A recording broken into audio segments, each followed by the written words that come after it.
Change either energizes or paralyzes. The choice is yours. This is the ShiftShapers podcast, bringing the employee benefits industry interviews with individuals and companies who are shaping the industry shifts. And now, here's your host, David Saltzman.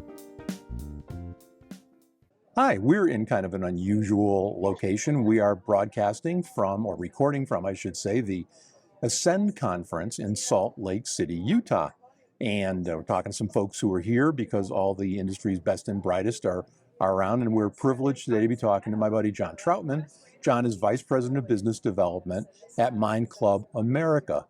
And we're going to talk about what he calls the mutual mystification in mental health. Welcome, John. Thanks for being here. Thank you so much for allowing me to be here, David. It's an honor and always great to see you. And it's a great privilege to talk about mental health here at Ascend. Well, thank you. And I'll forego all of the obvious jokes.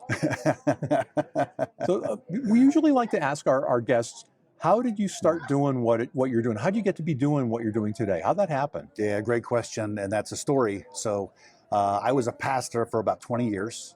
But before that, I grew up in a home where my father grew up on a dairy farm. My other grandfather from my mother's side worked in a steel mill. So probably goes without saying, I was taught workaholic principles from very early on. Both my parents worked very heavily and were very busy. So my grandmother would show up at our house on the weekends, getting us out of the house early, pulling weeds in the garden. The list goes on there. But I learned and embraced early on the strong work ethic. But what I didn't embrace is balancing that out. So being very driven, I didn't understand the power of taking breaks or pauses. My job also became a big part of my DNA. So therein became the challenge as a pastor was, when is it okay to take a break? When you're serving people and you're serving your creator, your God, when is it okay to stop? And those were unhealthy years, and it just took me burning out severely, quite transparently, to understand that I needed to get the help that I was trying to get others when they would have similar situations. So it actually cost me about 6 months of going for intense counseling, understanding and requiring behavioral change. And David, going through that time, even though dear friends were trying to help me, they didn't understand how this workaholic could now be inanimate, not doing anything. There are people in this industry who today call me the godfather of GSD. And in those times, they wouldn't recognize me. So looking back, I don't blame those folks who could understand. But going through that myself, I came with a decision. You know what? If I have to go through this, I want to leverage it to make it a better situation for others so that they don't have to go through with it. And I actually committed a number back in those days. And I was like, you know what? I want to see 1 million people get the help they need with better mental health. So that's what I'm passionate about. That's why I'm doing what I'm doing today with my club. And again, it's an honor to be here to Ascend and talking with you, my friend. Well, you know, it is amazing, or maybe it's not so amazing, how many of our guests over the last 11 years start their business with a personal story. Something happens and they think there must be a better way. And, you know, I tell people often when we talk about our guests, with apologies to Simon Sinek, most of our guests don't start with why. They start with why not. And then they go find and build a better mousetrap. So it's great to have you here. So let's talk about this phrase that I used at the beginning. What is the mutual mystification in mental health? It sounds great. What does it mean? Well, that's great. And again, I'll be careful on time, perhaps, because I could go on in different avenues. But I think it's very interesting in a industry where we have a month set aside for mental health awareness. So many people are talking about mental health in that month. But I'll be rhetorical here and act like Plato to Aristotle. What are they doing about that, David? What decisive actions are they taking to change the solutions they're bringing to their employer groups? One of those mystifications is that there just is no help out there, that it's just too long. They can't get timely help when people need it. And the carrier plans are not robust plans. These networks are overburdened. It takes too long to see people, especially with medication management. It's taking on average 3 to 5 months. So these are real world problems still going on. And most of the networks that are out there are not good networks. So the mystification is there are some networks out there. Mind Club is one of them. Certainly there may be others. I'm not here to talk about my competitors, but I'm here to talk about what we're doing. So I'm proud of it. And I'm proud to represent the brand because we're providing access to counselors, to The opportunity to have medication management in 2 business days, not months. We understand the complications that can take place when people have to wait. It's difficult enough to get people to go to get the help they need when it's involving their mental health. Telling them, thank you for coming and setting up an appointment, we'll see you in 3 months, is not a solution. So, once upon a time, I was involved with a company that helped employers do their MHP AEA reporting.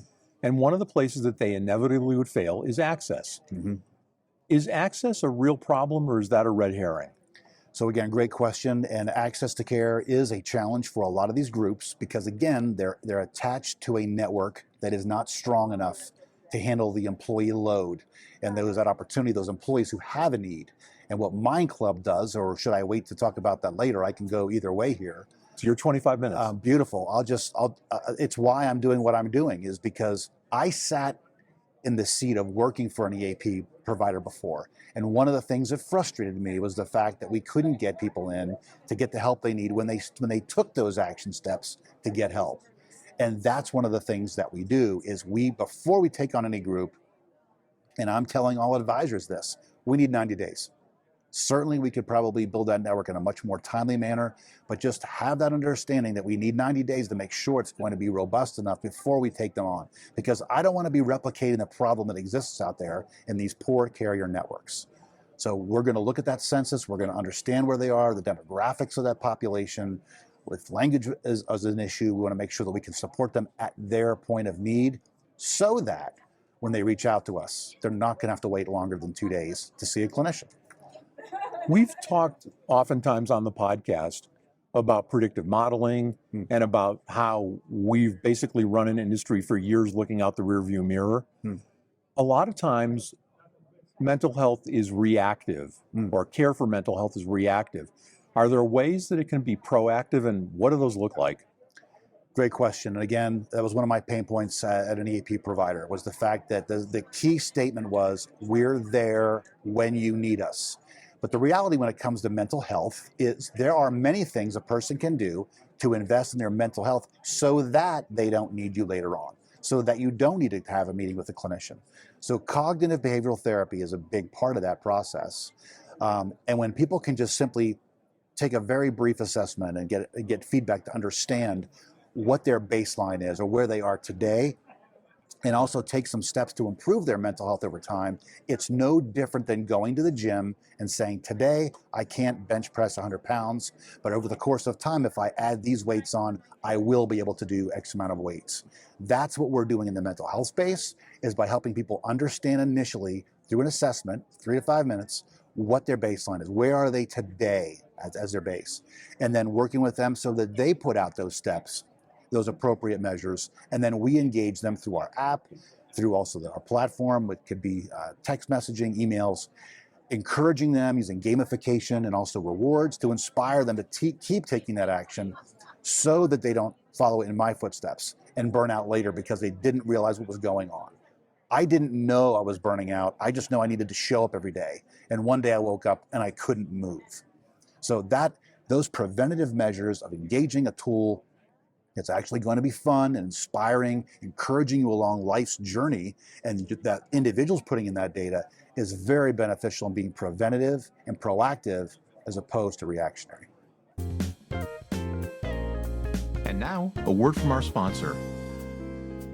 You're not just an advisor, you're a game changer. Forget cookie-cutter off-the-shelf solutions. That's yesterday's news. It's 2025. And it's all about delivering bold, custom-crafted plans that truly make a difference. At the core is a razor-sharp self-insured framework, but the real magic? That's in the high-impact point solutions you strategically layer in to slash costs and supercharge member outcomes. But let's be real, that's where the headaches start. Hours wasted sifting through endless options, wrestling with integration issues, and fighting data-sharing roadblocks. It's a time suck.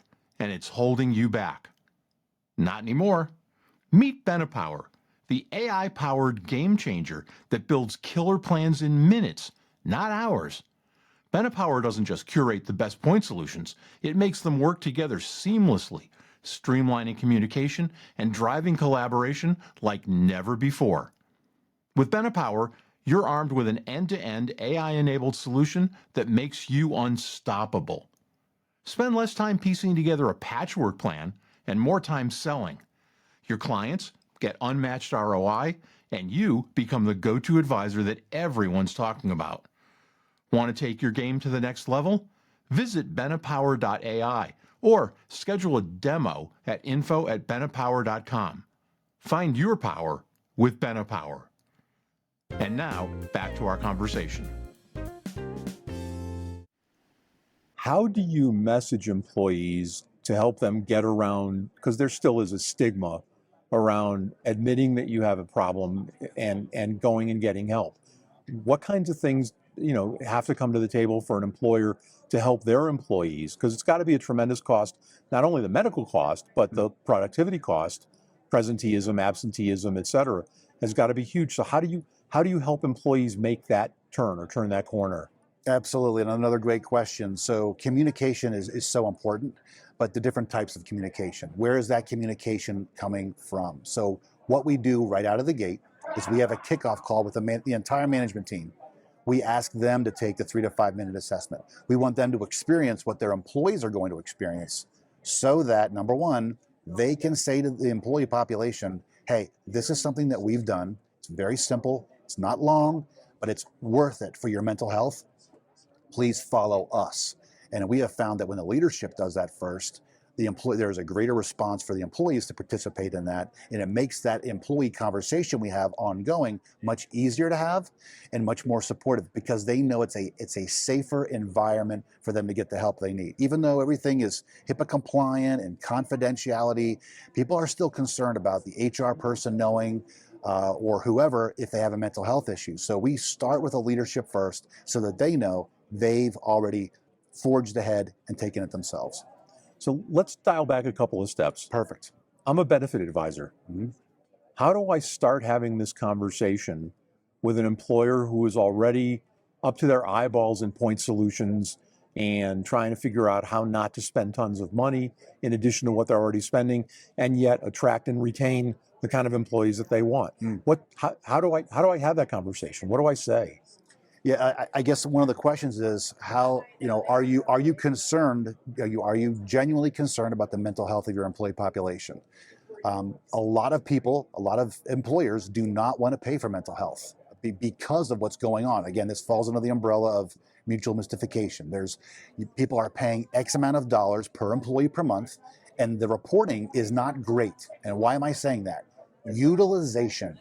What does that even mean in mental health? If you ask 8 different mental health solution providers, you might get 8 different answers, right? So we avoid that conversation, and I would avoid that as well of asking the employer, are you passionate about your population when it comes to mental health? If so, would you be open to engaging a provider that will do the heavy lift? And that's engaging your employees on the front end, not waiting for these things to happen.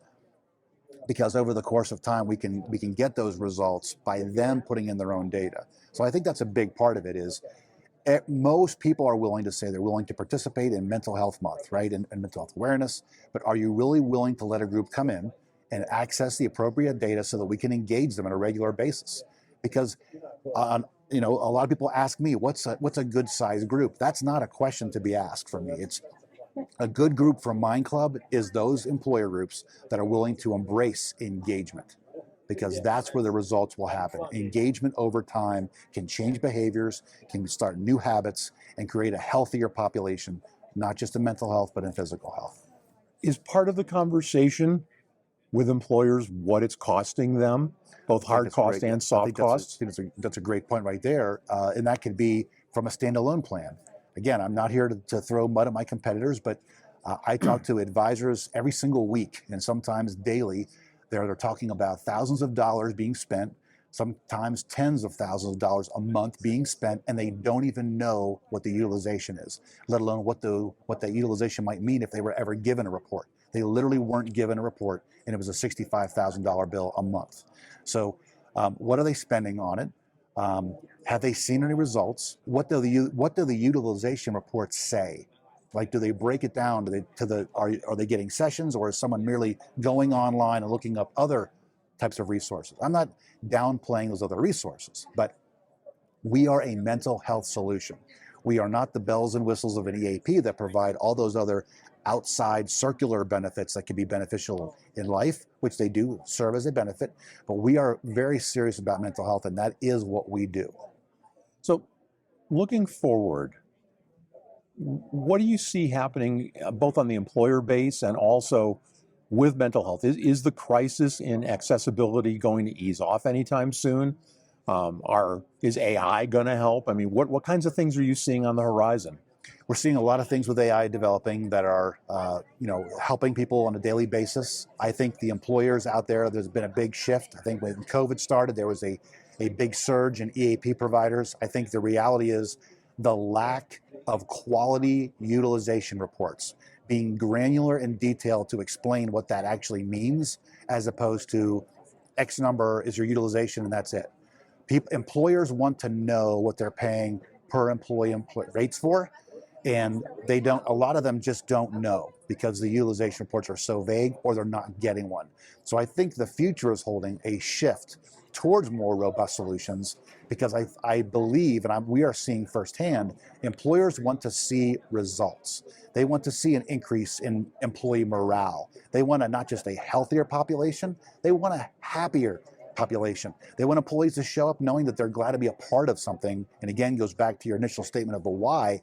They can feel that when the employer backs a solution that truly is going to impact their mental health, not just be a tag on or something that's embedded that over 50% of the population doesn't even know what it is or how to access it. And this is an issue, is it not, regardless of how the plans are funded and regardless of what size the plan is?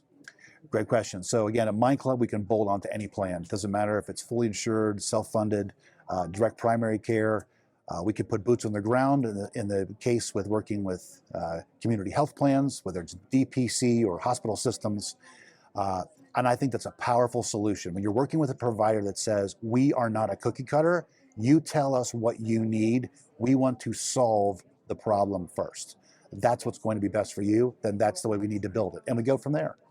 And that's a great place to end our conversation for today. John Troutman, Vice President of Business Development at Mind Club America. John, always great to see you, and thanks for sharing what you guys are doing and how you're trying to help the mental health crisis in this country. Thank you so much, David.